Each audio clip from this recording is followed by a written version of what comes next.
I think that is a basic principle here, that whatever's happening is not separate from this, and it's not about dissociating from that. It's actually, that is your way in. It's like whatever's happening now, whatever is a big thing for you, whatever you meet on that path that you're finding difficult is actually your teacher.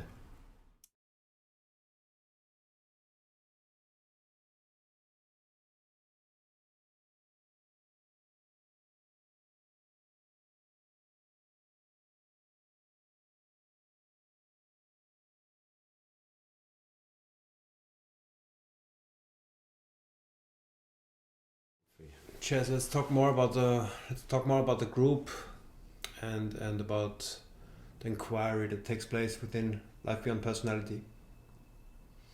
Yeah, for me, I try to speak and impress people. Yeah. And impress them with intellectual knowledge. And it took a while to see, and it really helped me that all these sessions are recorded. They are recorded, and we can always watch them back, and I'm encouraged to watch them again. And especially recently, I could see how I often would place certain statements to really show people how clever I am, and and this is a new situation for personality, because it is used to be in this type of settings and actually reap the benefits of impressing people and like moving up in that way. But as the intention, so that strategy might normally work.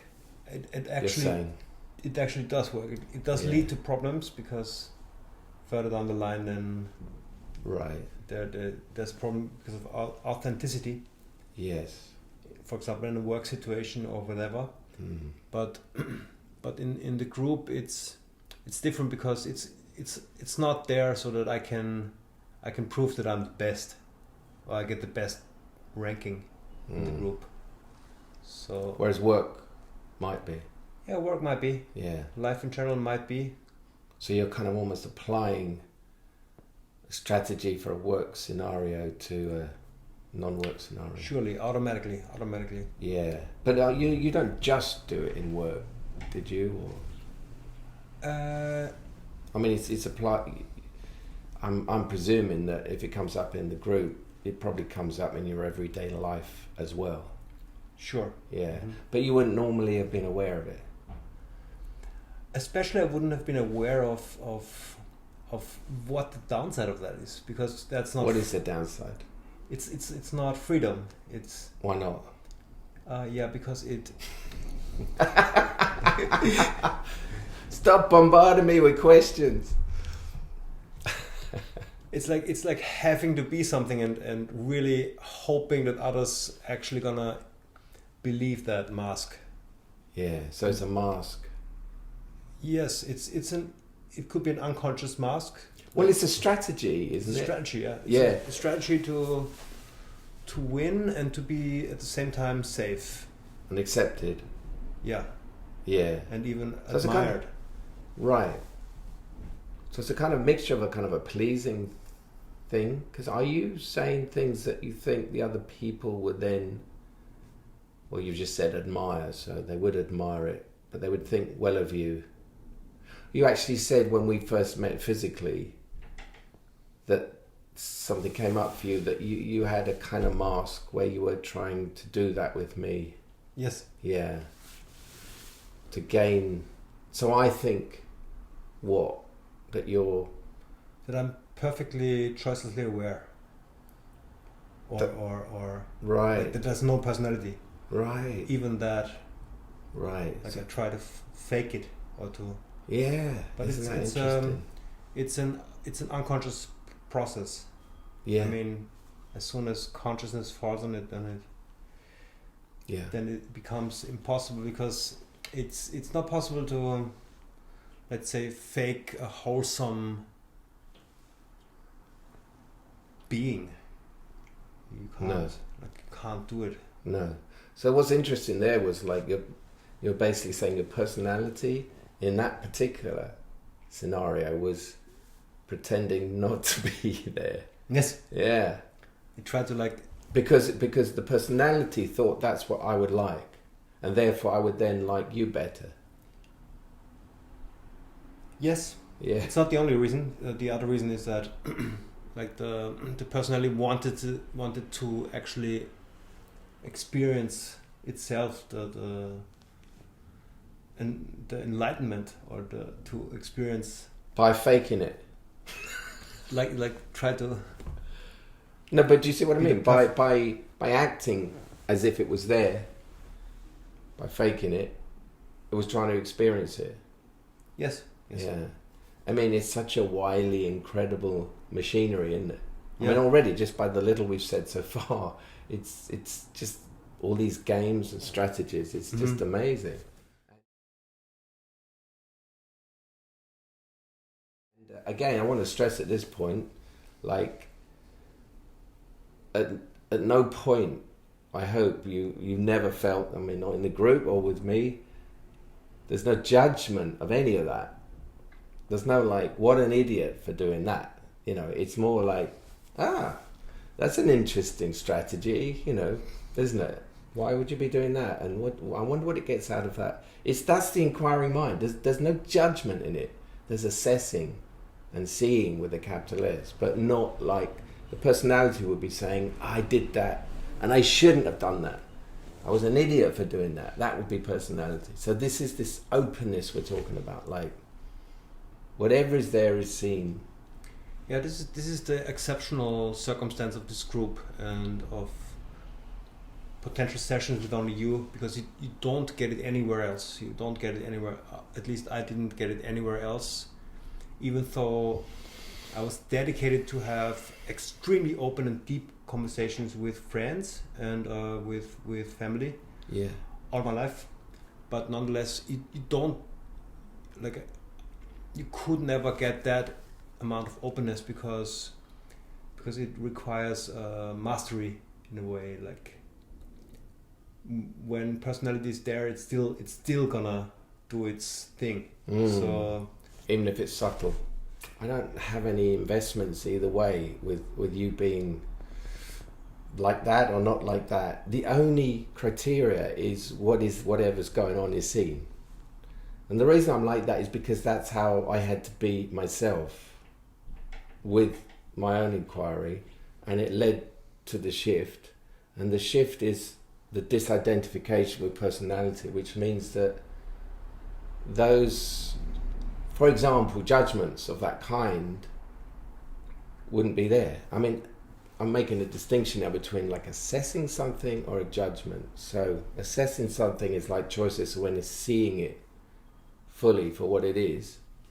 But judgment, and the way I'm using it now, is like, oh, there's a motive behind putting you down, or I've got something about something and therefore I'm projecting that on you, or do you see what I mean? That's judging in the way I'm using it here.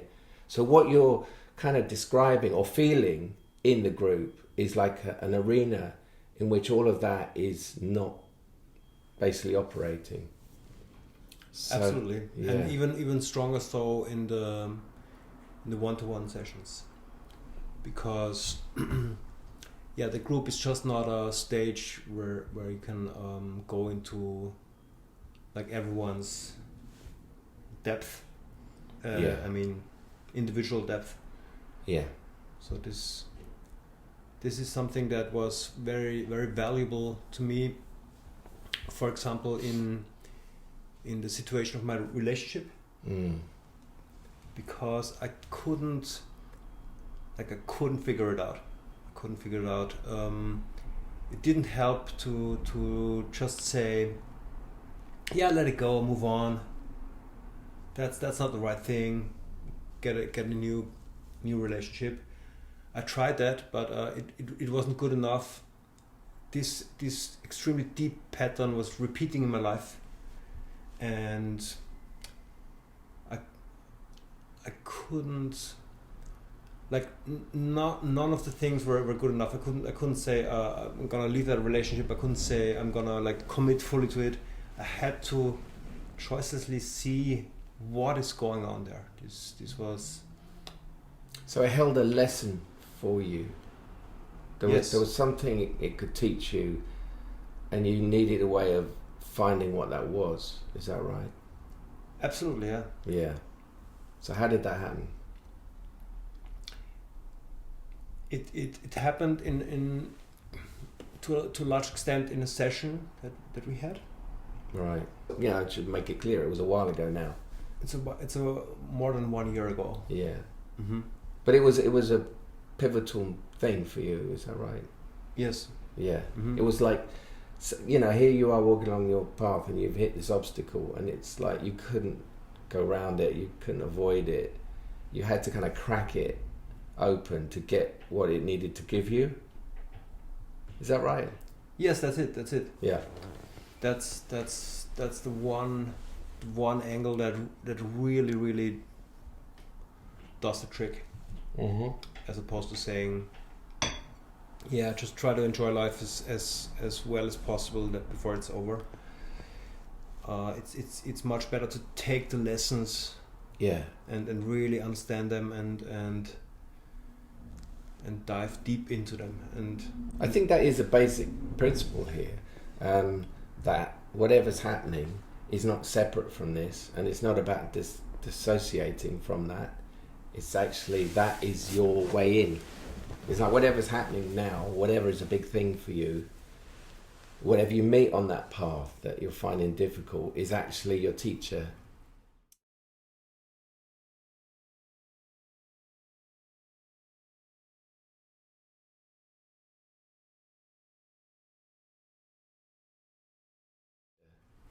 Right, why am I saying this? I mean, that I was on my path, you know, a long time ago now, and I hit the biggest obstacle, you might call it, that I could possibly meet, as far as I'm concerned, which was the breakdown I had. So I could have, which was like my personality just stopped. All the things you mentioned, like, you know, you had these strategies for operating at work and with people, and, you know, I give this impression and that kind of works for me. This whole game, like, for me, like, obviously I had my own versions of them, kind of all fell apart and it stopped operating. And, you know, I've talked about this in another video, so I don't need to go into detail, but the point is, there was a kind of crossroads, because at some point I could have gone down the route of medication, I guess. And, you know, I'm not saying that's not right for some people, but for me, I knew, I don't know how I knew, but I knew there was something in this for me to learn. And it was big, and I couldn't just look away. So taking drugs and doping me out or whatever would have dulled the pain, but it wouldn't have offered to me the gift that it held. And the gift that it held came only when I realised that it was my teacher. So you're kind of up there on the cross with it, you know. But it takes that willingness to do that, to not go unconscious, to actually say, to bow down to it and say, what have I got to learn here? What does it teach me? And for me, you know, it's what led to the shift. So it was the start of the biggest thing it could ever teach me. So I'm just saying that as an example of the basic principle and why I'm saying what I'm saying, because this is how it works. This is how it worked for me. I mean, I don't see how there's another way. It's like, yeah, a big thing happened in my life, but I kind of repressed it, and that's how I woke up. That's not going to happen, you know. Mm-hmm. Anyway, back to your experience of the session. It's like arriving at a new understanding, and not returning to old understandings. Like, am I the good one? Is she the good one? Who's at fault here, or anything like that? I really had to see all of the darkness on my side, also. Yeah. The darkness on her side, the light on my side, the light on her side. So again, sorry to butt in, but it's like, objectively, that's you not just saying, oh, she's at fault, or you're not just saying, I'm at fault. It's like a searchlight that sees the whole terrain. It hasn't got a bias, like you don't want to make her at fault or even just you at fault. It will see all of the areas. Yes. All of the areas. It was pretty challenging to allow. Was it? Yes, because this viewpoint has been conditioned so strongly and so long to not encompass all the aspects that like it couldn't open up. But in this session and in the sessions before, it became possible to just see this for what it is. Right. And even there, it's not entirely about conclusions as to end the relationship or yeah. It's not entirely about that. It's really about seeing it all, and then I think that the pain is especially the pain that keeps on repeating. This went away. So, was it a pattern you saw? What was it? Without, as you said, it wasn't the case of like, oh, the right thing to do is leave her or stay with her. So what was the gift that it gave in the end? What did it teach you? It relieved the pain, but what was it that did that? I think it's the seeing. It's the seeing of my own pattern. Would you mind me asking you like what the pattern was then?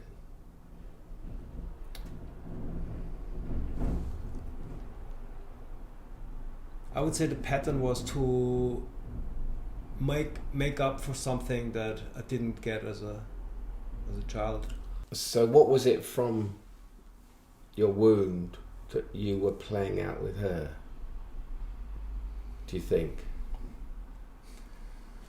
So a main aspect of the wound was this rescue pattern that I tried to save her from deep pain that she experienced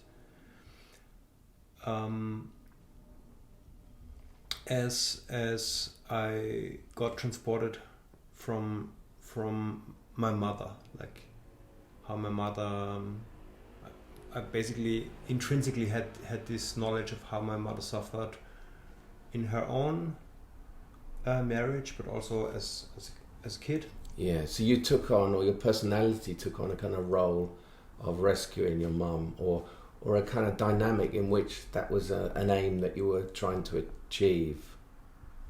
Is that correct? Yes. Yeah, and then naturally what happens is we play those things out in our relationships. Mm-hmm. Yeah. And so that's the kind of kernel of what you saw, and is that the root of what freed you from it, from that dynamic going round and round? Yes. Yeah. Interesting. That's how it works. That's how it works. That's seeing with a capital S, and then it appeared to be the truth. The truth, like that I know how to rescue her, and that I need to do it. That this is the actual truth. Yeah. And then I could see that this is a pattern that is caused by other things. Yeah. So this truth turned out to be an illusion. Yeah. So, and as long as you think it's true, you're living it out, and you're suffering the outcome of that, because the outcome of that is you can't save her, you can't rescue her, and maybe she doesn't want to be rescued, so there's conflict. And yeah, I mean this is what has to happen in relationships. One has to see one's own, it's very easy to say, oh, they do that to me, but it's like you the willingness you had was to see your side of it. I'm sure she had her side of it, but your responsibility and what you did was to see your side of it, and that's what freed you.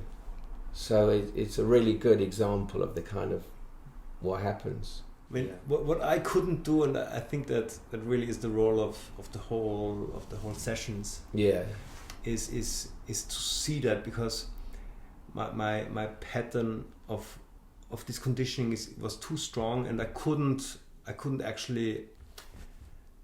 properly talk with anyone on this in this profound level.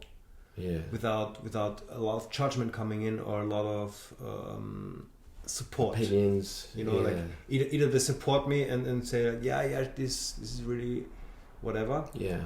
Or I couldn't go through, see all the darkness also that needed to be exposed. Yeah. To finally arrive at seeing. Yeah. I would like to stress or even first point out that you were not telling me like you need to end this relationship or continue this relationship. It's none of my business. Yeah, I mean, it finally led to ending the relationship. Yeah, I mean, from my point of view, I remember it's like I don't have a bias. I don't care either way. That's not my concern because I don't know what's meant to happen on that level. Mm-hmm. The only concern, like I said, is like what the hell's going on here?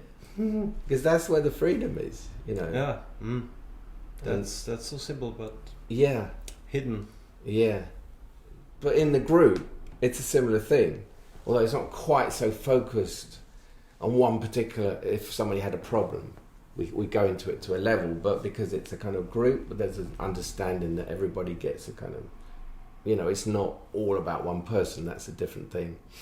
But it's the same element that we've created. We create an environment in which the rules are your personalities, judgments, and strategies and emotions aren't. You leave them at the door. They're not entertained here.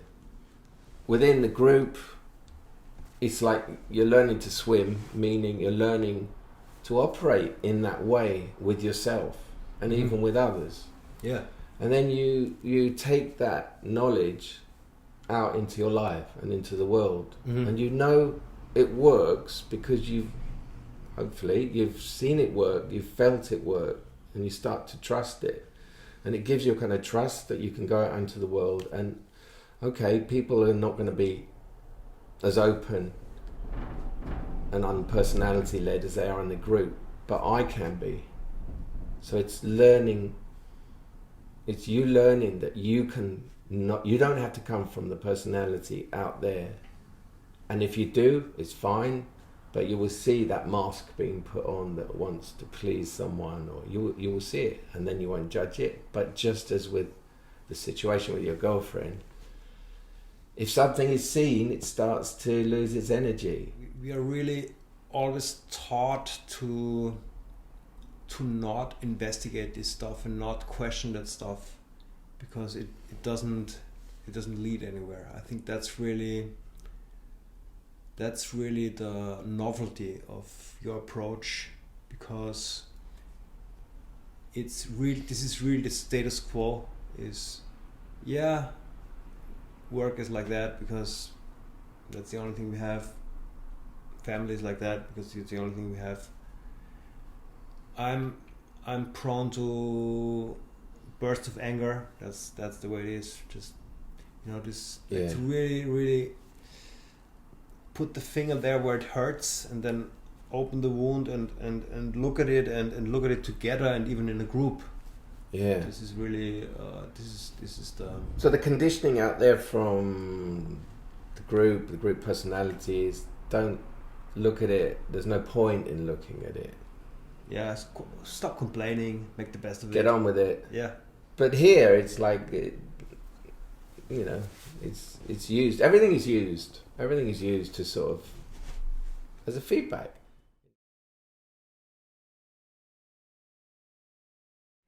So earlier on we were talking about some people can categorize this as work in a negative way, like, oh, you've got to work on yourself. It's like, but why would one call it work? I know Gurdjieff kind of called it work. There's this expression, conscious suffering, right? Which, I mean, it's a weird one to kind of understand what that means, but the way I would see that is that so rather than repressing, you kind of go into the suffering. So in a way, you're consciously suffering. You're kind of like, I'm feeling this, but I'm watching it.